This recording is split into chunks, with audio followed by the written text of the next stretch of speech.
আসসালামু আলাইকুম, আলী সাহেবের রান্নাঘর থেকে চলে আসলাম আপনার জন্য একটা রেসিপি নিয়ে। সবাই চট্টগ্রামের ঐতিহ্যবাহী লট্টু মাছ রান্না দেখেছেন, তো সবাই লট্টু মাছ খেয়েছেন। তবে এই লট্টু মাছটা খুবই অসাধারণ। এটা হচ্ছে দক্ষিণ খাট্টলি লট্টু মাছ, দক্ষিণ চট্টগ্রামের খাট্টলি লট্টু মাছ এটা। তো এটা অনেক সময় পাওয়া যায়, অনেক সময় পাওয়া যায় না, তো মোটা লট্টু মাছটা বেশি পাওয়া যায়। তো যা হোক না, এখানে রান্না যদি আপনাদের ভালো লাগে তাহলে চ্যানেলটি সাবস্ক্রাইব করে পাশে থাকবেন আর একটা লাইক দিবেন।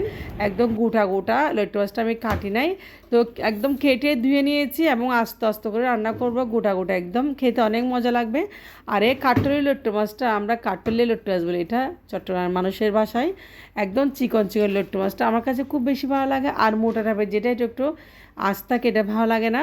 তেল দিয়ে পেঁয়াজ কষিয়ে নিচ্ছি, দেখতে পাচ্ছেন তেল দিয়ে দিয়েছি। তারপর আমি 3-4টা পেঁয়াজ কষিয়ে দিয়েছি রাঁধুনি গুঁড়া মশলা। আমি আজকে রাঁধুনি মশলা দিয়ে লট্টু মাছটা রান্না করব একদম ঝাল ঝাল করে। তো আপনারা এমনি নর্মাল ধনিয়ার গুঁড়া দিয়েও রান্না করতে পারেন আপনাদের ইচ্ছা, তবে রাঁধুনি মশলা দিলে একটু ভালো লাগে। দিয়েছি হলুদের গুঁড়া একটু দিয়েছি, আর মরিচের গুঁড়া দিয়েছি সামান্য পরিমাণে। তবে এই লট্টু মাছ রান্নায় মরিচের গুঁড়ো একটু কম দিলে ভালো, কারণ লট্টু মাছগুলো আসলে খুবই অসাধারণ লাগে মরিচ কম দিলে। আর দিয়েছি লবণ, সব কিছু দিয়ে এখন কষিয়ে নিচ্ছি ভালোভাবে আমি মশলাটা। তো মশলাটা কষানো হলে আমি মাছটা দিব, এর আগে মাছটা অবশ্যই দিব না, কারণ মাছ থেকে যে পানি বের হবে ওই রান্নাটা আসলে খুবই ভালো লাগে। আর আমি দেখেন এখানে মশলা কষিয়ে নিচ্ছি ভালোভাবে, এবং পেঁয়াজগুলো একদম গলে গেছে দেখেন। তো এই পর্যায়ে খুব সুন্দর করে তেল বেশি উঠেছে।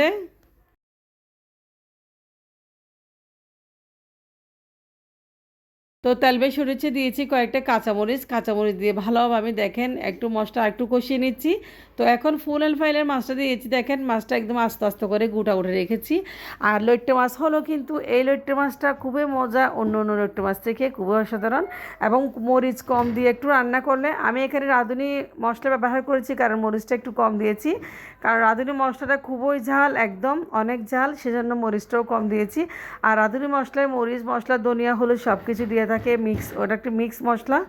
তো দেখেন আমি এখন কষিয়ে নিচ্ছি লট্টু মাছটা, আমি কোনো পানি ব্যবহার করি না। আর মাছ থেকে যে সামান্য পরিমাণ পানি বের হবে, ওটাতে যে ঝুল হবে ওটা আসলে খাওয়া যাবে খুব ভালো গরম ভাতের সাথে। এই লট্টু মাছ কিন্তু খুবই অসাধারণ লাগে।